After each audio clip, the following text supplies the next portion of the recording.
Welcome to session 1 of Digital Communication Strategies for Theater Professionals.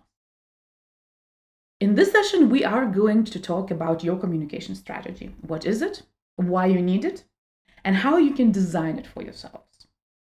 So first of all, let's start with the question, what is it?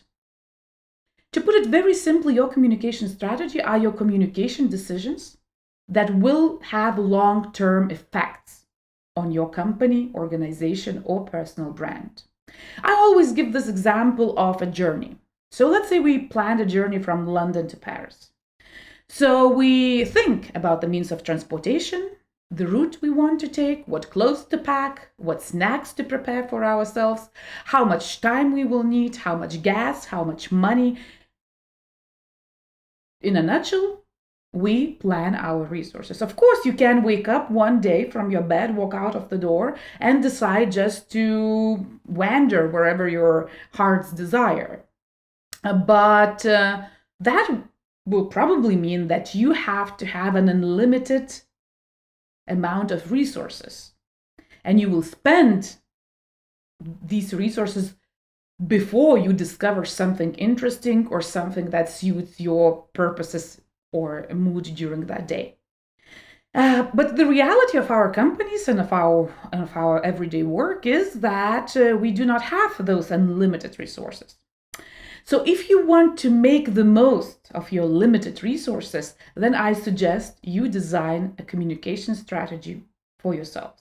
I've worked with many clients who didn't necessarily have a lot of resources for communication, but because I knew how to design an effective communication strategy, I would usually advise or be able to advise my clients on the most effective use of these resources. And we would be able to achieve really great results with the same amount of limited resources that my clients had, only because we had an effective communication strategy. So in this session, I will take you through a series of steps that a communication professional would take while designing a communication strategy. So step number 1, briefly describe your service or product in simple words. And that's very important. Simple is the operative word in this statement, because very often we as theater professionals, as artists, tend to explain our work, what we do, in those elevated terms. We tend to go to a lot of detail about the craft, the aesthetics, the philosophy behind our work. But for the purpose of the communication strategy, you have to be able to explain what it is that you do or offer to your audience in the most simple words, so that every audience member who hears that one sentence immediately understands what it is, right? So try to do that. That's a very helpful exercise. Run it by your friends, run it by complete strangers in a cafeteria, or I don't know, in a Skype conference, if you are not going to cafeterias because of the lockdowns at the moment, and see if they understand what you mean, see if they understand what you do, right? So that's the first essential step. One sentence, not more, simple words, explain what is it that you want your audience to see or buy, right? Step number 2, define your target audience. And of course, we want to have as broad an audience as possible. And that is fantastic.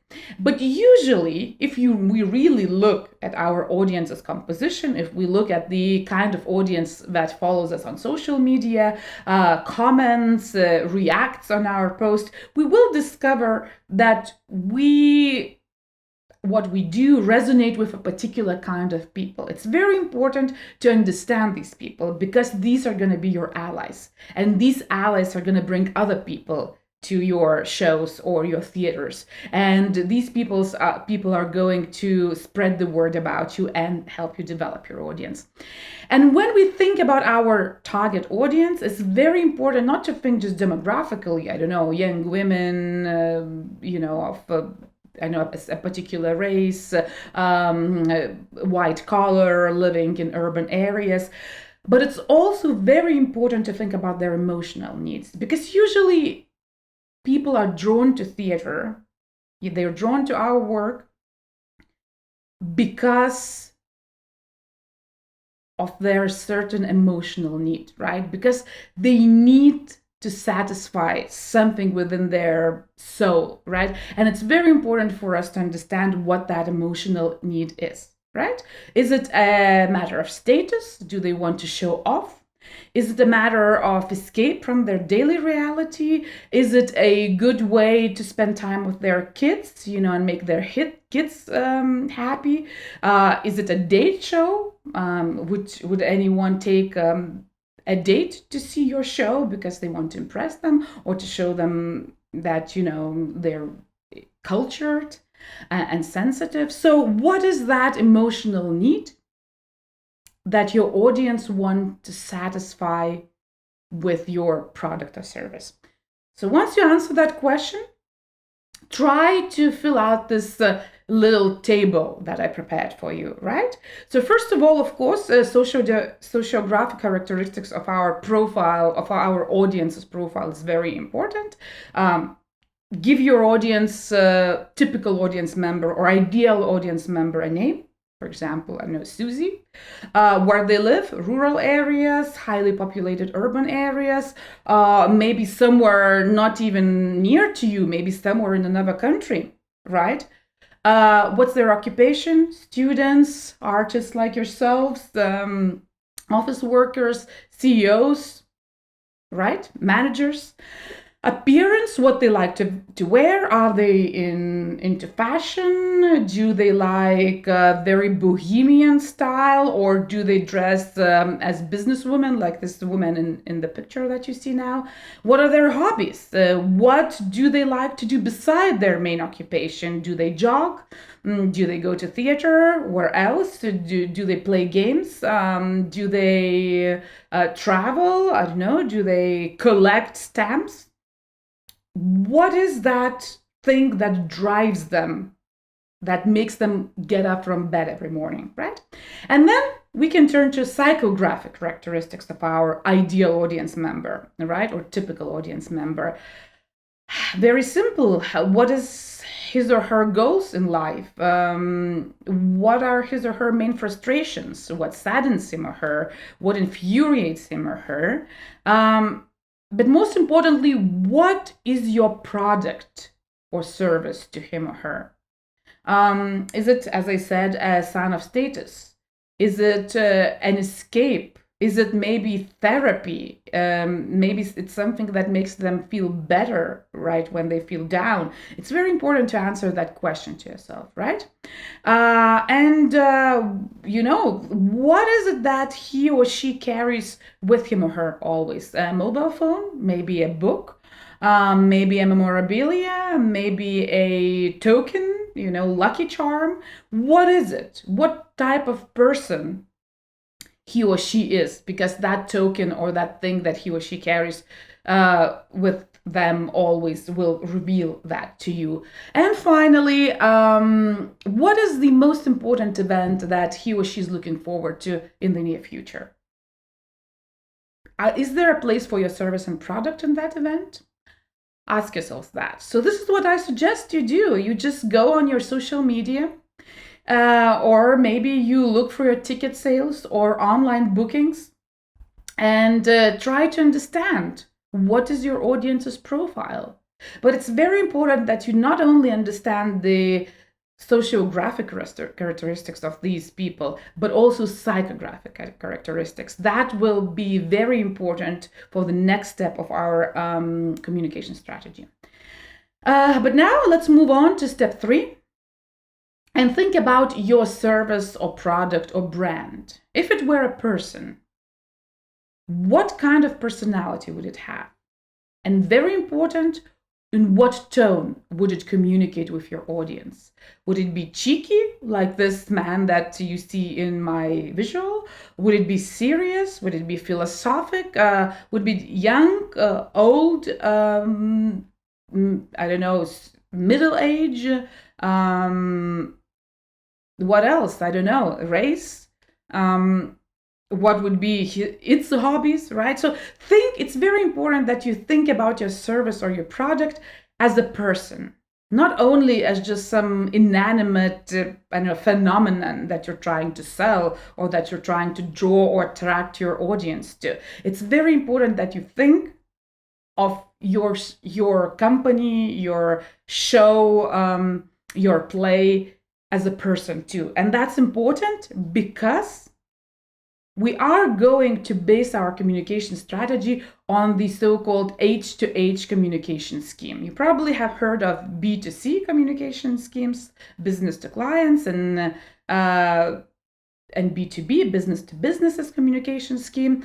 But the social media and the media convergence in the communication field actually demands us now to communicate as humans to humans. So we have to understand that behind every brand, behind every service, behind every product, there's a human being. And your brand personality or the personality of your service does not have to be identical to your own personality. But it's very important that your audience, when they read or receive your communication, get that communication personalized, right? Humanized, so that it doesn't sound robotic.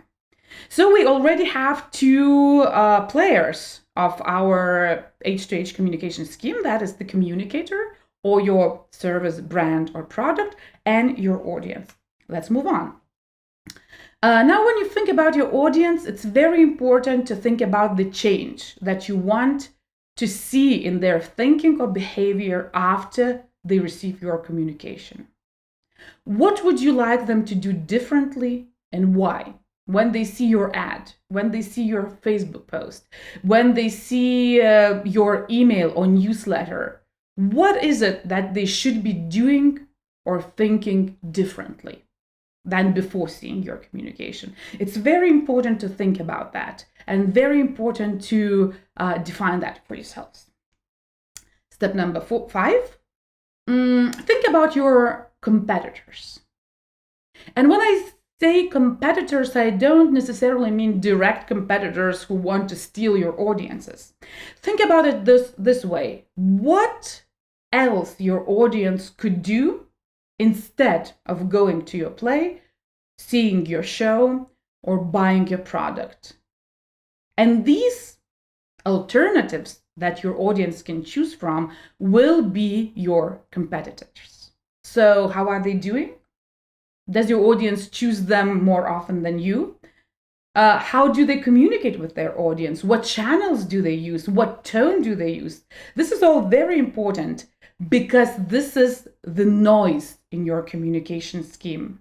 And that's very important to understand that when designing your communication strategy, that you exist in a huge informational noise, right? And that noise, sometimes you can create noise for yourself, right? You can kind of send mixed messages or send them too often or on wrong channels or for the wrong kind of audiences. That's why we're designing this communication strategy for you. But more often, this noise is created by all other people who want to reach, or organizations who want to reach your audience, right? And you have to cut through that noise, right? And that's why you need a very precise communication strategy, because your communication has to be like a bullet, right? I always give this metaphor or this parable to my trainees or my clients. I say, or my students, I say, imagine somebody's throwing a bunch of pencils to you, right? How many pencils are you going to catch if you didn't expect that throw, right? Well, probably one. So this is how you should be thinking about your communication too. You want to be that one pencil that your audience is going to catch in this avalanche of pencils that is thrown at your audience at every moment of their day, right? So we defined that.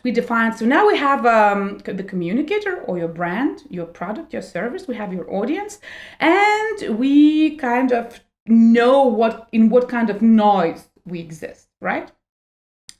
So then we have to come up with our value proposition. And this is what you see here is actually your activity model or business model. So we will only talk about 3 elements. So your value proposition, your relationship with your audience, and the profile of your audience in this session. But I think it's very important that you maybe fill out this entire table for yourselves, because it's very important to understand that your communication has to work, in accord or, in harmony with the entire business model of yours, right? So, of course, you need partners to do your activities. You need to define the activities themselves, right? You have to identify key resources, what you need to have to be able to perform your activities. And of course, you have to understand very well where your audience will find your services and products. But most importantly, you have to come up with a very clear value proposition for your audience, because this is what our audiences really pay for or invest their time into. What problem do you solve for your audience, and how do you do that? And I mean, it doesn't have to be a cure for a terminal disease. It doesn't have to be something very, saving the world, but it has to make your audience's life better. So for example, take a CD. Why would people buy a CD? Or, I don't know, just any soundtrack, any music, maybe download it on their computers. Maybe they have a party coming up and they want their guests to dance. So then they're looking for a particular kind of music, right? Or maybe they just want to relax and meditate after a hard day work. Then they will look for a different type of music. And these are the problems, these 2 problems that I identified are the kind of problems that I'm talking about, and that I want you to think about when defining your value proposition, right? Because your audience doesn't pay to, sometimes maybe they pay to see a concrete actor, right? So that's the value that your performance creates, and maybe everything else is less important. Or they just want to come to your performance, I don't know, on a date, as I already mentioned. So that's another kind of value. What else can you offer to your audience members that they're going on a date? To your theater company or your venue, right? So these are the types of things you have to understand and think about when designing your value proposition. What is the value of your service and products? What will draw your audience to you? So once you define that, describe it in 1 sentence. Again, try to avoid too much philosophizing, too many words. Again, use simple words, describe it in 1 sentence. As I said, this particular audience member is looking for music for their party because they want their guests to be able to dance, right? That's it. That's the value proposition. Keep it as simple as that. And once you have that, you have another element in your communication scheme. That is message, right? So already we have a communicator, we know our audience, we understand the noise in which we exist, and now we have the message that we want to throw and send through this noise to our audience members. And we can only send that message through certain channels. So, right, if I'm talking to you in person in the same room, then I'm sending my message through air. But if I'm writing you an email, then, I'm sending this message through internet connection, and so on and so forth. So we have to think about the channels that will help us send our message to our audience in the most efficient, fastest way, right? And once we have that, we can kind of fill out this communication strategy template, right? So because your message plus your channels will equal the change that you want to see in your audience, right? So go ahead, try to download the scheme from below this video or this session and try to fill it out. Try to see how your communication strategy fits into these elements that I've just presented to you now in the scheme. And feel free to send the scheme, the filled out scheme, to me, and I will give you feedback. Good luck.